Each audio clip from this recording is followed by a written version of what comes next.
जय हिंद दोस्तों, मैं हूं Sandeep sir. As Aparna classes में आपका स्वागत है। जैसा कि हम लोगों ने इसके पहले वाले वीडियो में बेलन को बेसिक से पढ़ा और बेलन के सूत्र को देखा कि बेलन का सूत्र कैसे निकाला जाता है, कैसे हम लोग सूत्र इसमें फिगर से याद करते हैं कि बेलन की परिधि क्या होती है, बेलन का वक्रपृष्ठ क्या होता है, बेलन का आयतन क्या होता है, बेलन के आधार का क्षेत्रफल क्या होता है। पहले वाले सेशन में हम लोगों ने इसके बारे में अच्छे से चर्चा किया है और आज परीक्षा में आए हुए प्रश्नों को आज हम लोग हल करेंगे और ये देखेंगे कि कैसे प्रश्न को लगाया जाता है, प्रश्न को कहाँ से स्टार्ट किया जाता है। जो सबसे बड़ी समस्या होती है कि प्रश्न को स्टार्ट कहाँ से करें, कहाँ से प्रश्न हल करना प्रारंभ करें। तो आइए आज हम आपको बताते हैं कि कैसे प्रश्न पकड़ोगे, कैसे प्रश्न पकड़ा जाता है कि सवाल कहाँ से लगाना प्रारंभ करें। तो हमने इसके पहले वाले में बताया है कि देखिए, जैसे एक क्वेश्चन है कि एक बेलन का आयतन 1848 घन सेंटीमीटर है तथा उसकी ऊंचाई 12 सेंटीमीटर है, तो आधार की परिधि क्या होगी। अब यहां पर पूछ क्या रहा है, आधार की परिधि। तो हम जानते हैं कि आधार की परिधि क्या होगी, आधार की परिधि बराबर हमारा फार्मूला होता है। देखिए, ये है बेलन, ये, और इसे कहते हैं आधार की परिधि, ये 2 पाई आर।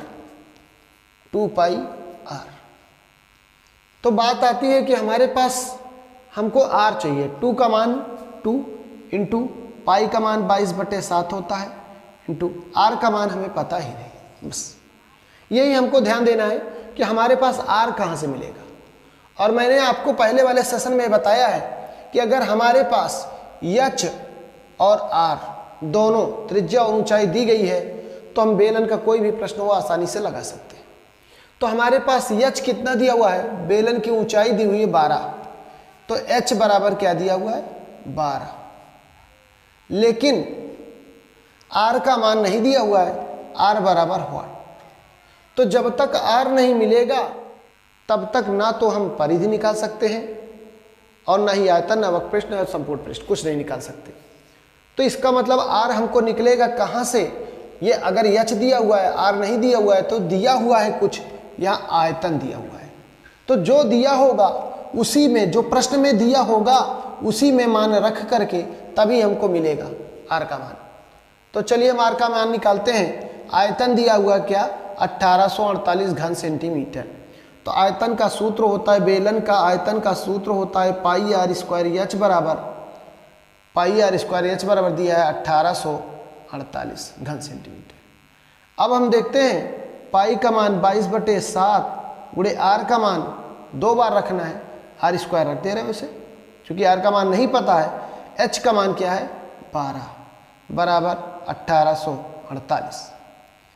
अब आर स्क्वायर बराबर, इसको हम पूरा का पूरा नीचे भेजेंगे, तो 1848 गुणे, यहाँ पर चूंकि नीचे जाएगा पूरा 22/7 गुणे 12। अब चूंकि यहाँ 7 नीचे है तो ये 7 ऊपर जाके गुणा हो जाएगा, यहाँ पर गुणे 7। इसको यहाँ से हम हटा सकते हैं। अब क्या होगा, काट दीजिए। 12 × 12, 12 × 12, 6 बचे, 64 हो गए। 12 × 5 60, 4 बचे 48, 12 × 4 48। और अगर फिर हम काटें तो 22 × 22, 22 × 7 154। तो देख रहे हैं हम क्या, आर स्क्वायर बराबर एक साथ ये 2 7, अर्थात 7 का वर्ग। इसका मतलब वर्ग से कैंसिल, तो यह तुलना करने पर तो आर बराबर हमारा क्या आ गया, 7 सेंटीमीटर आ गई, जिसे हमें जरूरत थी। आर का मान चाहिए था, यहाँ पर आर का मान आया क्या, 7। ये देखिए अब 7 से 7 घटा, तो 22 दूना कितना हो गया 44 सेंटीमीटर हो गया। ये आएगी क्या परिधि। अगर जब हमारे पास अभी तक h का मान था 12 और r का मान नहीं था, अब हमारे पास आ गया क्या r का मान 7। अब हम जो चाहे वो याद कर सकते हैं। यदि h का मान 12 और r का मान 7 मिल गया तो अब कोई भी प्रश्न बनाएगा हम आसानी से लगा सकते हैं, क्योंकि हम h और r के बिना कुछ नहीं निकाल सकते। बेलन में सबसे मेन मुद्दा होता है त्रिज्या और ऊंचाई का, और त्रिज्या और ऊंचाई अगर मिल जाती है तो बेलन के प्रश्न आसान हो जाते हैं। जैसे यहाँ पर हमें बेलन का आयतन दिया था, ऊंचाई दी थी, त्रिज्या नहीं दी थी, तो हमने ऊंचाई का प्रयोग करते हुए बेलन के आयतन के फार्मूले में ऊंचाई का प्रयोग करते हुए आर का मान निकाल लिया। तो बेलन के आयतन के जो सूत्र था उस पर h का मान हमने रखा, तो हमें r का मान निकल आया 7। अब जब r का मान आ गया तो जो भी चाहे वो निकाल सकते हैं। और इसके भाई ये बेस, अब जैसे हमें वक्रपृष्ठ चाहिए तो 2 पाई आर एच, 2 गुणे पाई का मान 22/7 गुणे r का मान 7 गुणे h काट दे, हल हो गया। अगर हमें संपूर्ण पृष्ठ निकालना है, संपूर्ण पृष्ठ, तो बराबर 2 पाई आर ब्रैकेट में h प्लस आर, यहाँ भी लग जाएगा। 2 गुणे 22/7 गुणे r का मान रख ले और h प्लस आर कैलकुलेट कर ले। इस तरह से हम देखते हैं तो बेलन का आयतन दिया था और ऊंचाई दी थी। बेलन का आयतन का सूत्र रखते हुए और ऊंचाई का मान रखते हुए हमें त्रिज्या मिल जाएगी, और त्रिज्या का मान रख दें यहाँ, हमें आ गई आधार की परिधि। या जो भी चीज़ चाहे हम निकाल सकते हैं। आइए अगला प्रश्न एक और देखते हैं जो एग्जाम में आया हुआ प्रश्न है, इसलिए इन प्रश्नों को हम आसानी से हल कर सकते हैं। आइए देखते हैं। चलिए आइए देखते हैं अगला प्रश्न क्या है कि एक बेलन का वक्रपृष्ठ 220 वर्ग सेंटीमीटर है तथा त्रिज्या 3.5 सेंटीमीटर है, तो बेलन का आयतन क्या होगा। कहने का मतलब पूछा क्या है, बेलन का आयतन। अगर हम बेलन के आयतन की बात करें तो चलिए बेलन का आयतन का फार्मूला होता है पाई आर स्क्वायर एच। कहने का मतलब पाई का मान 22/7 गुणे आर स्क्वायर, आर का मान 3.5 का स्क्वायर दिया है, इंटू एच का मान हमारे पास है ही नहीं। तो इसका मतलब फिर वही हम ढूंढना शुरू करते हैं कि सबसे पहले हमें एच चाहिए। तो एच का मान कहाँ से निकलेगा, तो भाई जो हमारे पास दिया है उसी पे हम प्रयोग करेंगे। हमारे पास जितने संसाधन हैं दिए गए हैं उन्हीं का इस्तेमाल करते हुए हम आगे बढ़ेंगे। कहने का मतलब वक्रपृष्ठ कितना दिया हुआ है 220। जब वक्रपृष्ठ 220 वर्ग सेंटीमीटर है तो वक्रपृष्ठ का सूत्र क्या होता है 2 पाई आर एच बराबर 220। तो 2 गुणे पाई का मान 22/7 गुणे आर का मान 3.5 गुणे एच बराबर 220। काटें 7×5 = 35। यहाँ पर पॉइंट लगा था तो पॉइंट लगा देंगे। इसका मतलब हुआ कि 5 दूनी 10, तो 10 एक अंक पे फिर पॉइंट लगा देंगे, गुणे 22 गुणे एच बराबर 220। इसका मतलब है एक के बाद दशमलव लगेगा, एक ही माना जाएगा। 22 का नम 22, तो 22 एच बराबर 220, तो एच बराबर 220/22। 22 दहम्मा 220, एच की वैल्यू क्या आ गई 10। बस हो गया। अब हमारे पास आयतन में रखना था, एच हमें मिल गया, एच की कमी थी तो 10, तो कर क्या सकते हैं बराबर 22/7 गुणे 3.5 गुणे 3.5 गुणे 10। 7×5 = 35.5 और देखें तो 22×5 = 110 होता है। एक अंक पे पॉइंट लगा दिए, दशमलव लगा दिए, गुणे ये वाला 10 गुणा करें तो 350 हो जाएगा, 35 धामा 350 हो जाएगा, एक अंक पे दशमलव। तो क्या हो जाएगा 11 गुणे 35 बराबर 11 पचे 55 के 5 हासिल 5 11 3 33 5 38। 385 क्या है, बेलन का आयतन है तो घन सेंटीमीटर, क्या होगा घन सेंटीमीटर। इसका मतलब यह है कि अगर हमारे पास त्रिज्या r बराबर दी गई थी 3.5 और h बराबर निकाल लिया हमने क्या 10 सेंटीमीटर, अब हम जो चाहें वो बेलन में निकाल सकते हैं, चाहे वो संपूर्ण पृष्ठ हो और चाहे आधार की परिधि हो पाई आर, आधार का क्षेत्रफल हो पाई आर स्क्वायर, या फिर परिधि हो 2 पाई आर, चाहे संपूर्ण पृष्ठ हो 2 पाई आर ब्रैकेट में h प्लस आर, जो चाहें वो निकाल सकते हैं। क्योंकि अब हमें पाई का मान रखना है, आर का मान रखना है, पाई का मान, आर का मान, पाई का मान, आर का मान, एच का मान रख देना है और आसानी के साथ लग जाए। आइए तीसरा प्रश्न पुनः देखते हैं कि क्या था एग्जाम में आया हुआ प्रश्न। आइए तीसरा प्रश्न देखते हैं।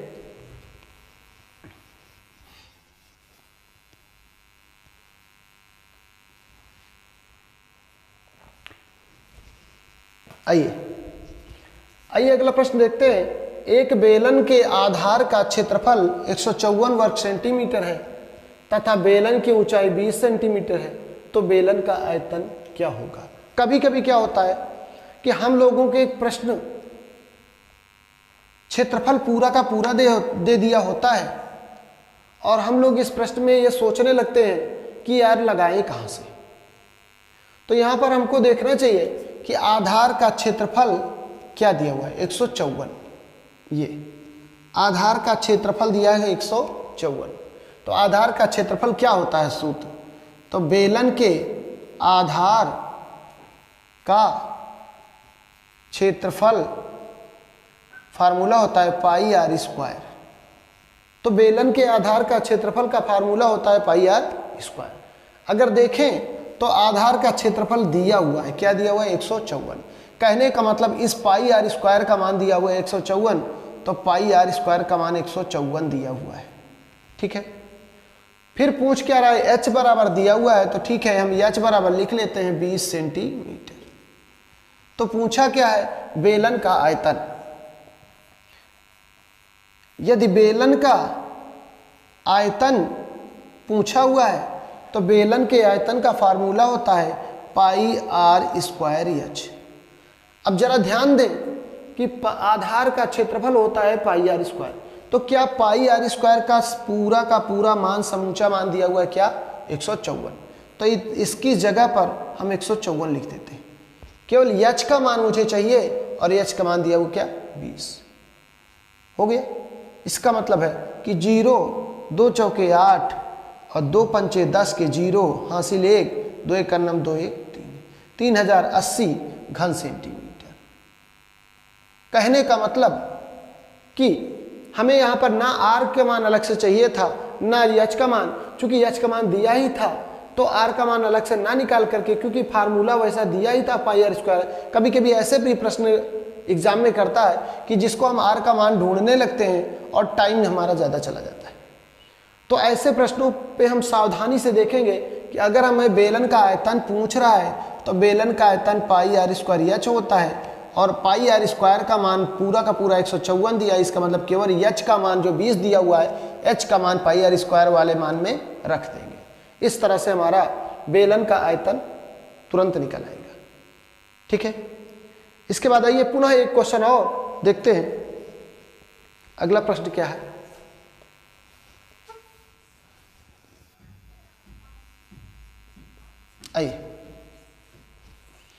आइए देखते हैं।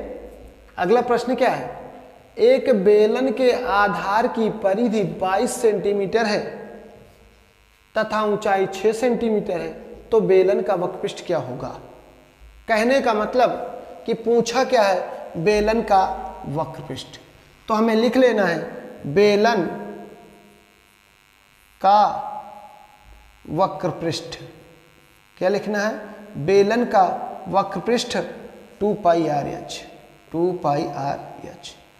अब और दिया क्या है, आधार के परिधि।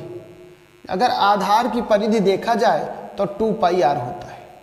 2 पाई आर का मान दिया हो क्या, 22 सेंटीमीटर, और एच का मान दिया हुआ है, क्या दिया हुआ है, 6 सेंटीमीटर। इसका मतलब हम देख रहे हैं कि हमें 2 पाई आर एच का मान चाहिए और 2 पाई आर का मान अलग दिया हुआ है, एच का मान अलग। कहने का मतलब 2 पाई आर का मान सीधे 22 है, गुणे एच का मान क्या दिया हुआ है, 6 दिया हुआ है। तो 6 दूनी 12 के 2 हासिल 1, 6 दूनी 12 1 13। इसका मतलब वक्रपृष्ठ आया 132 वर्ग सेंटीमीटर। बताइए, इस प्रश्न में कुछ नहीं था, लेकिन ऐसा लग रहा था कि क्या पूछ रहा है।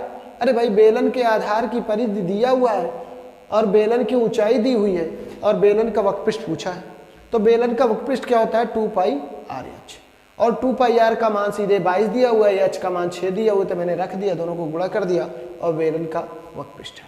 ऐसे प्रश्नों में हमें आर और एच से कोई ढूंढना नहीं है कि आर, हालांकि अगर चाहे तो आर का मान यहां से निकाल भी सकते हैं। देखिएगा, 2